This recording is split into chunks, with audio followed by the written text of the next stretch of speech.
Assalamualaikum warahmatullahi wabarakatuh. Sahabat semua yang dirahmati Allah Subhanahu wa Ta'ala. Iblis merupakan makhluk Allah yang cerdas dan cerdik.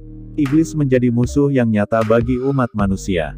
Terkait iblis, ada kisah menarik yang dapat kita jadikan pembelajaran. Kisah ini yaitu antara iblis dan Nabi Adam alaihissalam.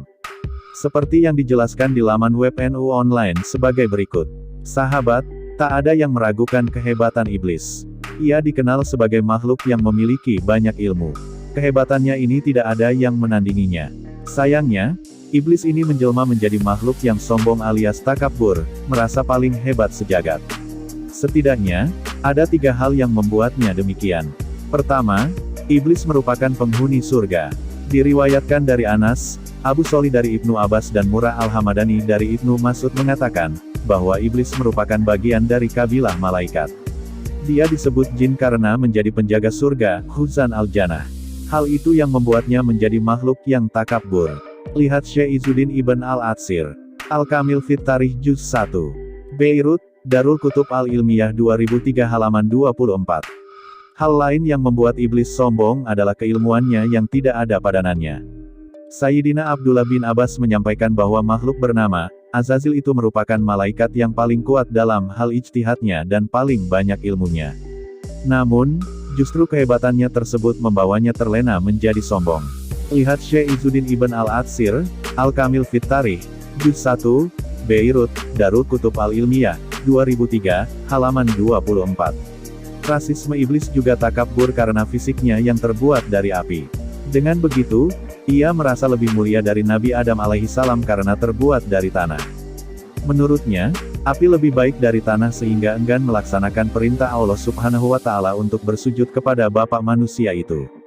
Sahabat Juanesia, perlu diketahui bahwa sujud di sini bukan berarti menempelkan dahi ke bawah sebagaimana yang kita lakoni saat salat, melainkan membungkukkan badan seperti ruku dalam salat sebagai bentuk penghormatan. Hal ini disebutkan Imam Jalaluddin As-Suyuti dalam tafsir Jalalain Kairo, Darul Hadith saat menafsirkan Al-Quran Surat Al-Baqarah ayat 34. Kesombongan iblis tersebut juga terekam dalam Al-Quran Surat Al-Araf ayat 12. Dalam ayat itu, terjadi dialog antara Allah Subhanahu wa Ta'ala dengan makhluk laknatullah itu. Allah menanyakan perihal keengganan iblis sujud kepada Nabi Adam. Apa yang menghalangimu untuk bersujud kepada Nabi Adam alaihissalam, sekalipun akulah yang memerintahkanmu. Aku lebih baik darinya. Engkau menciptakanku dari api, sedangkan engkau menciptakannya, Nabi Adam alaihissalam, dari tanah, jawab iblis. Ya, dalam logika iblis, api lebih baik dari tanah.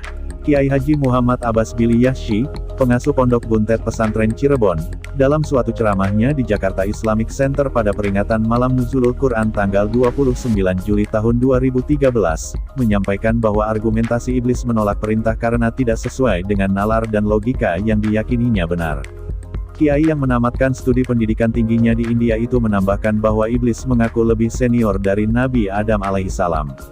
Hal ini selaras dengan apa yang ditulis Imam Abu Ja'far Muhammad bin Jarir Al-Tabari dalam tafsir Al-Tabari Jami'ul Bayan, Antawili Ayil Quran, mengutip pernyataan Sayyidina Abdullah bin Abbas, menyampaikan bahwa iblis mengaku lebih baik, lebih senior, juga lebih kuat secara fisiknya. Iblis berkata, saya tidak sujud kepadanya, yaitu Adam alaihissalam, saya lebih baik darinya, lebih senior usianya, lebih kuat fisiknya. Engkau menciptakanku dari api, sedangkan engkau menciptakannya dari tanah. Sungguh, api lebih kuat dari tanah. Imam Abu Ja'far Muhammad bin Jarir Al-Tabari dalam tafsir Al-Tabari Jami'ul Bayan, Antawili Ayil Quran Juz 10 halaman 87. Dari sini, kita dapat melihat betapa rasisme sudah tumbuh sejak dulu dengan adanya sikap merasa dirinya lebih baik dari yang lain. Perasaan demikian harusnya dijauhi oleh kita sebagai seorang manusia, terlebih umat Nabi Muhammad SAW. Suku, etnis, ataupun ras manapun semuanya sama. Tidak ada yang lebih baik dan lebih mulia, hanya ketakwaanlah yang membedakan derajat kita di hadapan Allah Subhanahu wa Ta'ala. Jika kita masih menyimpan perasaan lebih mulia dan hebat dari orang lain, tentu berarti dia menjadi pengikut iblis. Wal-iyazubillah, semoga kita dihindarkan dari sifat demikian. Orang mulia tidak dilihat dari sisi rasnya, bukan dari kesukuannya, bukan pula karena keilmuannya, ataupun disebabkan pangkatnya, melainkan dipandang dari ketakwaannya. Hal ini disinggung Allah Subhanahu wa Ta'ala dalam Al-Quran Surat Al-Hujurat ayat 13. Sungguh orang yang paling mulia di antara kalian di sisi Allah Subhanahu wa Ta'ala adalah yang paling bertakwa. Oleh karena itu, sudah sepatutnya kita untuk meningkatkan ketakwaan diri. Hal ini harus dilakukan dengan tanpa merendahkan orang lain, atau menganggap diri paling baik.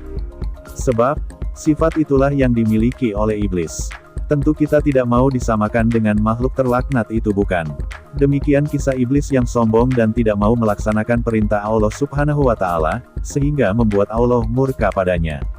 Semoga Allah selalu menjauhkan kita semua dari godaan dan tipu daya iblis. Jika sahabat merasa informasi ini bermanfaat, silahkan like, share video ini dan juga subscribe serta klik icon loncengnya agar selalu mendapat pemberitahuan update terbaru dari channel ini. Semoga support dari sahabat semua menjadi suatu amal kebaikan dan mendapatkan pahala dari Allah Subhanahu wa Ta'ala.